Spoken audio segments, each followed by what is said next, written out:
everybody, welcome back to Taji's World of Books and welcome to another book series recommendation video.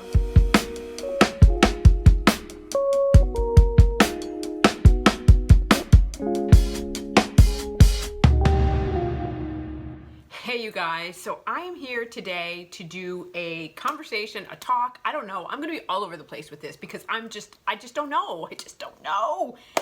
Okay, so I'm going to talk a little bit about House of Earth and Blood. I'm going to talk a little bit about Sky and Breath. I'm going to talk a little bit about ACOTAR. I'm going to talk a little bit about A Throne of Glass. I don't know, I'm all over the place. So if you have not read any of Sarah J. Maas, any and all of Sarah J. Maas's books, please don't watch this video because I am going to be talking a little bit spoilery stuff and I don't want to ruin it for you. So if you haven't read, pause, go read those books and then come back, okay? I'm not going to go into really great detail because I feel like my thoughts are a little bit scattered and I don't know what to think. And so this is a little bit of a conversation, a little bit of a recap of the books, a little bit about what's been going on. So I just don't know where it's going to go. So just hang in there with me and let's just try and see where it goes. Okay. All right. So book one of Crescent City is House of Earth and Blood. You guys have already read this, I'm sure, or know about it. And basically the House of Earth and Blood, I have my trusty notes.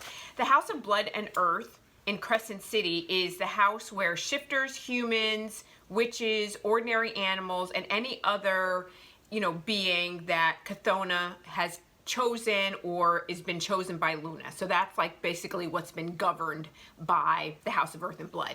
And we'll learn about the same when we get to Sky and Breath. Okay, so in part one, The Hollow, right, we learn that Bryce and Danica are best friends, right? Danica is the alpha and she has her pack with her, and she and Bryce have been best friends since college. They are party girls. They're just doing their thing. They're out just living life, living their best life and having a great time. And like I said, and Danica is a alpha wolf and she has her pack, and so the dudes in the pack are always around. So they're just one big group of sort of party, college kind of lacrosse type friends, if you will. I don't know how I pulled lacrosse, but that's what they are. Okay, I absolutely love, in the first book, we have Lahaba, who is the fire sprite. I really, really love her. She is absolutely amazing. We're introduced to a whole host of characters. We're introduced to Jessica Roga, who is a 400-year-old witch who has defected, and she joined with the House of Flame and Shadows. Jessica has a tremendous backstory, which sort of alluded to in the second book, but we've got to feel up what's going on. There's a story around this human named Philip Briggs. He's a bomber. He's trying to push forward global conflict. So we're trying to see what happens with Philip and what that means. We learn about this phenomena that Danica and Bryce have decided to do together, which is called the drop. The drop is when you drop into it's aging into immortality, and you're aging into your full powers. Usually you do it somewhere around 27. I think that was the plan for Danica and Bryce, but prior to them aging into their mortality, something happens and Bryce comes home from a party where she is hanging out. Right before she goes, Connor, which is part of the pack, Danica's pack, he's had a flame for her for years and years and years, and he has made it known to everybody that he's had a thing, but he hasn't worked up the courage to actually ask Bryce out. He asked Bryce out on a date, and Bryce sort of thinks about it, and she says, yes, I will. She has agreed to that date with Connor. But that night, she's sowing her oats, she's doing her thing, she's partying, having a great time. She comes home and she finds Danica and the pack slaughtered. And so now she is on a run for her life. She is also really good friends with Fury and Juniper. We'll learn more about Fury and Juniper later. We'll come back to them. So when Bryce comes home and she finds them dead, she basically runs for her life because there is a demon that is after her. And when she runs from the demon, that's when she encounters Hunt and Isaiah. Hunt is the Umber Mortis. He is the shadow of death. He is a you know, an angel that has light power or electric power. He's fueled in that way, but he is part of a previous rebellion, and he is notorious in this community. He basically rescues Bryce in the alley from this demon that is trying to, why do I want to call it a Shax demon? I think I'm pulling in Cassandra Clare stuff. I don't think it's a Shax demon, but anyway, rescues her from the demon, and he basically saves her. So now the story sort of, and we go into part 2 in the next part of the book, it's when Bryce and Hunt start to work together to try to solve this mystery, because she's obsessed with knowing what happens with, or what happened with Danica and how she was murdered and how she was killed, and she wants to solve it. And so the book sort of jumps 22 months later, where she's in this depth of depression because her best friend, the one sort of her like ride or die, is gone, and now she's trying to come to terms with that. And so that's sort of where the story sort of evolves. I want to say that I absolutely loved Crescent City Book 1 because there was a culmination. We were working towards something. Each character that was introduced had a purpose, because we were fighting against this ultimate doom, this ultimate culmination of something, right? And so, you know, we're still learning about secrets that Danica had. We're learning more about Hunt, so deceptions and lies and just like what all is going on and how that's impacting Bryce. So we see Danica and Hunt and deceptions and lies, and everything is sort of coming together to a full culmination of like what that means and how that's going to impact this world where there are multiple beings from different houses that all sort of live together, right? And are all in this, because you've got humans, you've got fays, you've got shifters, you've got, you know, werewolves, you've got all kinds of stuff going on in Crescent City. Okay, so that book ends on a bang. And let me say that overall, this is a 5, angst-wise, it's a 3, spice-wise, it's a 1, because nothing really happens between the love interest between Hunt and Bryce. You know, we see that there's sexual chemistry, we see that there is a dynamic, but it doesn't come to full fruition really at all, if not very little, until the very end of the book. So it's a very slow burn, contemporary, like urban fantasy romance, if you will. Okay, so then we go into the second book that we've all waited a year for, and this is The House of Sky and Breath. This is book 2, as I said, and The House of Sky and Breath sort of houses angels, or which are Malachim, Fae, elemental sprites, and those blessed by Solace and favored also by Luna. Okay, so now in this story, the first sort of chapter, or the prologue, starts with a human named Sophie, who basically makes the drop. And she makes the drop because humans never make they don't do that. They don't come into their full immortal power. That doesn't, like, it doesn't happen for humans. That happens for immortals. So the fact that she's making this drop and she has her little brother with her, and then we're introduced to this new sort of being or type of being called Thunderbirds. So I'm kind of like, okay, where are we going with this? So let me say this about, and so there's a lot about Sophie escaping, and so then the story sort of unfolds. Once Sophie escapes, she makes the drop, she comes into her immortal being. Sophie takes a huge front seat in the story because Bryce is trying with Hunt, and Hunt's like, I don't want no part of trying to get into rebellions and all this kind of stuff, but Bryce is like, a kid is in danger, we gotta go after it, we gotta do this. So a lot of the story is taken up with Sophie and trying to figure out who Sophie is, what Sophie was hiding, and where her brother is and where Sophie is as well. And the other part is like Danica is in much alive and in this story. Like, Danica, that girl has so many secrets. She was harboring all, like, I'm like, Bryce, she was your ride or die. You guys were best friends, but you don't know anything about this chick. We find out, spoilers, we find out that Danica had a mate. We found out that Danica, she stole the horn. She did all kinds of drama over here. Like, Danica was just doing a lot and keeping it secret. So let me say this. This book for me was all over the place. It was really difficult for me to follow because they pulled in so many different points of view.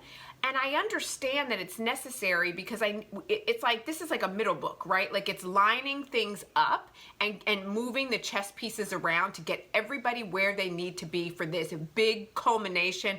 The rebellion is going to be an interstellar, interworld rebellion. So let me say this, that for me, the takeaway for Sky and Breath is multiverse, okay? Multiverse, because this series reads a lot like ACOTAR. It reads 100% like ACOTAR, like Fury reads like Amarin, like there's, you know, the sword that is Rune's sword is very much like the sword that, I think it's the sword that was created by Nesta in A Court of Flames, A Silver Flames, and because it talked about that it had a counterpart, a dagger, and remember she created those two, so I think that that's Nesta's sword. Like there's a lot of parallelisms and she's bringing all that together, so like I feel like the 3 series, Throne of Glass, ACOTAR, and now Crescent City are all sort of culminating together because they talk about like, you know, when they explain to Bryce about how to like travel through the verse, they explain it in the same way that they explained winnowing in,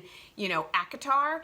And so like you can see, and then, you know, we saw in ACOTAR when Aelin is falling through the worlds and we get that little push, like, you know, and that's when Rhysand gave her a little push and like helped her. And we said, and at that book we saw it was like a heavily pregnant Fae female. And she's like, these are Fae, but these are not my Fae.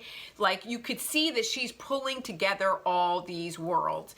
And so as a result of that, you have a number of players that are sort of coming into play. We get their point of views, and I was just so confused. I didn't understand Therion's point of view and why he was a main character and not a secondary character.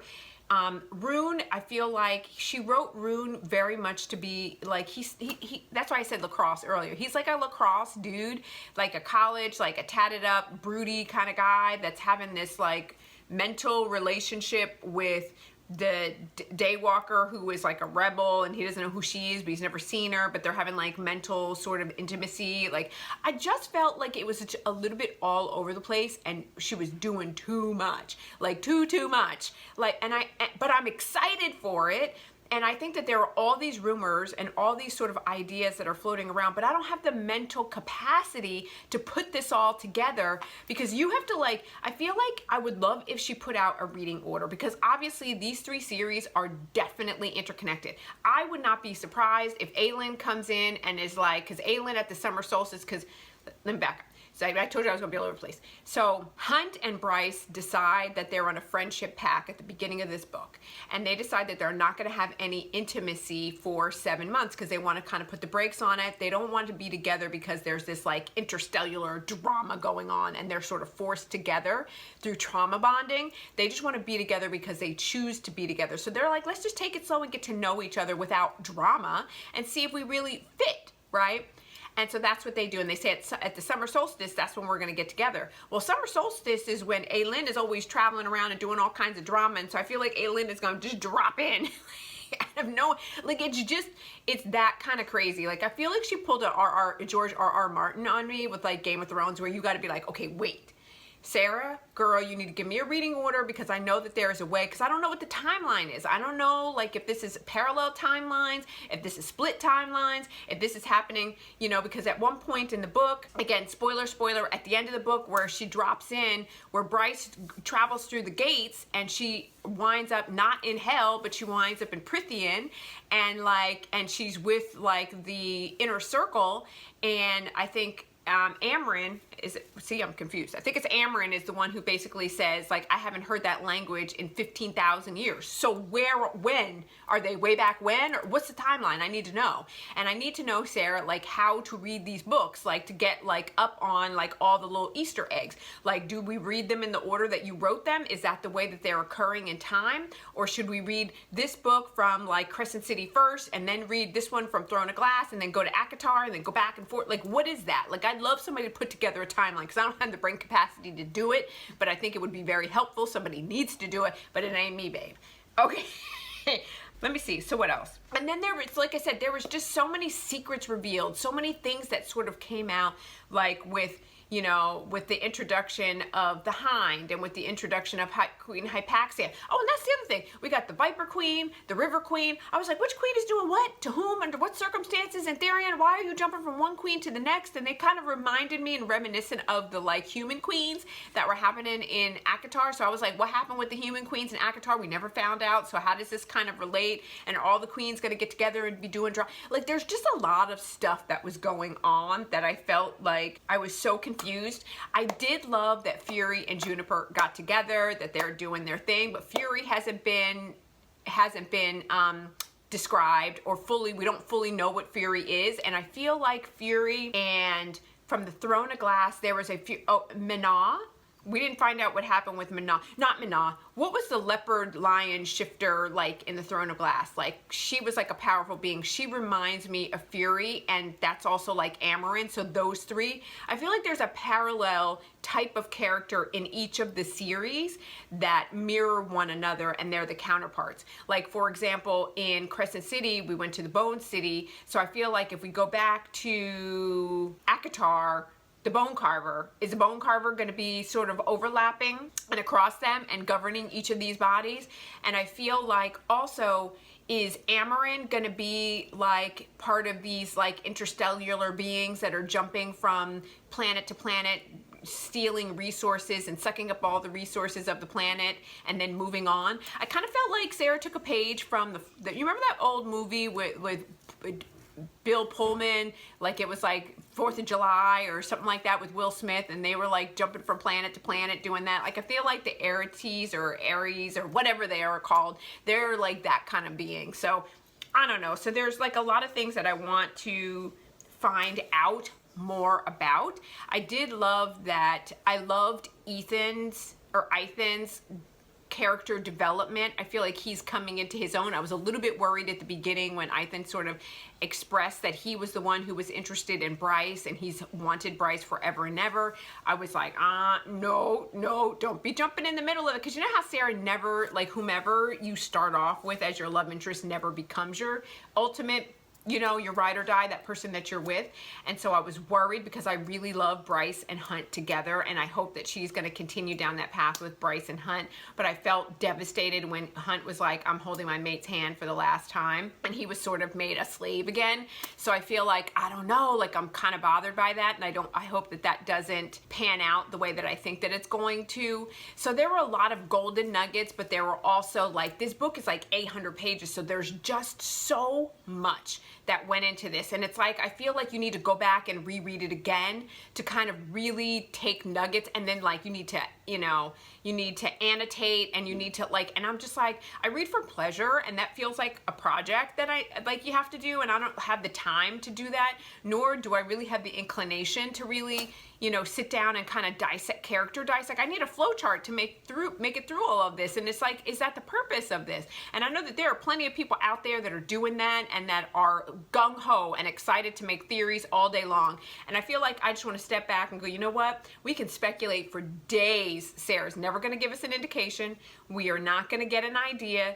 We just are going to have to sit back and wait, and we're just going to have to accept it to be what it is. Now, she has said that the next book that is coming out is going to be another Crescent City book. And so I wonder what that's going to be like. How is that going to work out? Because now Bryce is in Prithian with, like, you know, the inner circle. So, and we still need to know what's going on with Elaine, and Elaine in the summer court, and whether she's going to be with Lucian or she's going to be doing something else. And so I don't know how she's going to interconnect it, and I can speculate for days on this and be 100% wrong. So I'd rather just wait the daggone 2 years, and I'm going to have to wait because I'm going to have to read this book again prior to that, so that I know what the heck is going on, and I can remember my mom, you know, what was happening when. But then I got to go back and read A Throne of Glass too. So this is a lot of investment, Sarah, that you're making me do to try to make sense, heads and tails of any of this. But I'll do it. I will. Yes, I will. So overall, I'm going to say, because I was so confused, because there was so much going on, because there were so many points of view, necessary, because there were so many introductions of characters, and we weren't really working towards, like in the first book, there was this threat, this doom, this ultimate battle, culmination, we got it. Whereas in the second book, we're working towards an idea of something, and secrets are revealed and things are presented to you. We didn't really go anywhere. So there was a lot of dialogue and a lot of detail and a lot of stuff that didn't take us anywhere.